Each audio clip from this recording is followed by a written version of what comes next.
Sahabat Al-Huda dan Ar-Rahmah yang dirahmati Allah. Hari ini kita membahas satu tema yang sering membingungkan banyak orang, yaitu hubungan antara ikhtiar manusia dan takdir Allah. Banyak orang salah paham. Ada yang terlalu bergantung pada takdir hingga malas berusaha, dan ada pula yang terlalu percaya pada usaha tanpa mengingat kuasa Allah. Padahal, Islam mengajarkan keseimbangan, manusia wajib berusaha, sementara hasilnya kita serahkan kepada Allah. 1. Takdir Allah, keyakinan yang wajib. Takdir adalah bagian dari rukun iman. Kita wajib percaya bahwa semua yang terjadi sudah dalam ilmu Allah. Allah berfirman, "Sesungguhnya kami menciptakan segala sesuatu menurut takdir, ketentuan." Quran Surat Al-Qamar, 49. Artinya, tidak ada sesuatu pun di dunia ini yang luput dari kehendak Allah. Namun, takdir bukan berarti manusia bebas bermalas-malasan. Justru, usaha manusia adalah bagian dari takdir itu sendiri. 2. Ikhtiar, kewajiban manusia di dunia. Allah memberikan kita akal, tenaga, waktu, dan kesempatan. Semua itu amanah untuk berusaha. Allah berfirman, "Dan bahwasanya seorang manusia tiada memperoleh selain apa yang telah diusahakannya. Dan sesungguhnya usahanya itu kelak akan diperlihatkan." Quran Surat An-Najm, 39-40. Ayat ini menegaskan bahwa amal dan usaha manusia punya peran penting. Maka tidak boleh kita berkata, "Kalau memang sudah takdir, saya tidak perlu berusaha." Itu adalah pemahaman yang keliru. 3. Hadits tentang semangat dan usaha.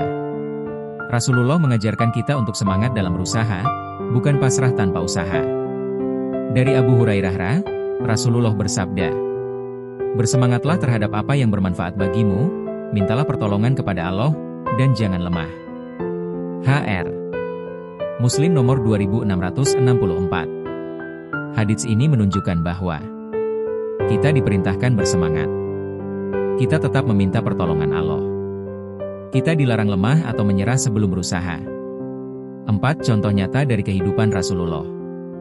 Sahabat Al-Huda dan Ar-Rahmah, mari kita lihat bagaimana Rasulullah memberi teladan. Ketika hijrah ke Madinah, beliau tidak hanya berdoa saja, tapi juga menyusun strategi. Beliau memilih jalan berbeda dari jalur biasa. Bersembunyi di Gua Sur selama 3 hari. Menyuruh sahabat membawa bekal dan informasi. Padahal, kalau Allah berkehendak, bisa saja Rasulullah hijrah tanpa rencana, langsung aman. Tapi beliau mengajarkan bahwa usaha adalah bagian dari iman. 5. Tawakal setelah ikhtiar. Ada hadits terkenal tentang sahabat yang bertanya, "Ya Rasulullah, apakah aku lepaskan untaku lalu bertawakal kepada Allah, atau aku ikat dulu baru bertawakal?" Rasulullah menjawab, "Ikatlah, lalu bertawakallah." HR Tirmidzi nomor 2517. Artinya, tawakal bukan berarti diam dan pasrah. Tawakal adalah menyerahkan hasil setelah usaha maksimal. 6. Kesalahan dalam memahami takdir. Ada 2 kesalahan besar yang sering muncul. 1. Menjadikan takdir sebagai alasan untuk malas. Contoh, malas belajar lalu berkata, "Sudah takdir saya bodoh." Padahal, Allah tidak menzalimi hambanya. Itu pilihan kita. 2. Terlalu mengandalkan usaha tanpa doa. Contoh, merasa sukses hanya karena kerja keras, tanpa mengingat Allah. Padahal, usaha kita hanya sebab. Hasil tetap di tangan Allah. 7. Penyeimbang, usaha doa tawakal. Rumusnya adalah usaha kewajiban manusia. Doa pengakuan bahwa kita lemah. Tawakal menyerahkan hasil kepada Allah. Dengan begitu, hati kita tenang. Jika berhasil, kita bersyukur. Jika gagal, kita bersabar. Sahabat-sahabat Al-Huda dan Ar-Rahmah yang dirahmati Allah. Kesimpulannya, takdir adalah milik Allah, domain Allah yang Maha Kuasa. Usaha adalah kewajiban kita, domain manusia. Jangan cepat bersembunyi di balik kata takdir jika kita belum berusaha.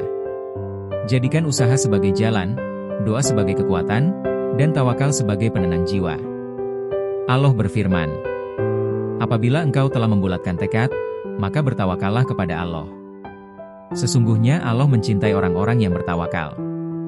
Quran Surat Ali Imran, 159. Semoga kita semua menjadi hamba yang seimbang, berusaha sekuat tenaga, berdoa sepenuh hati, lalu bertawakal dengan penuh ridha.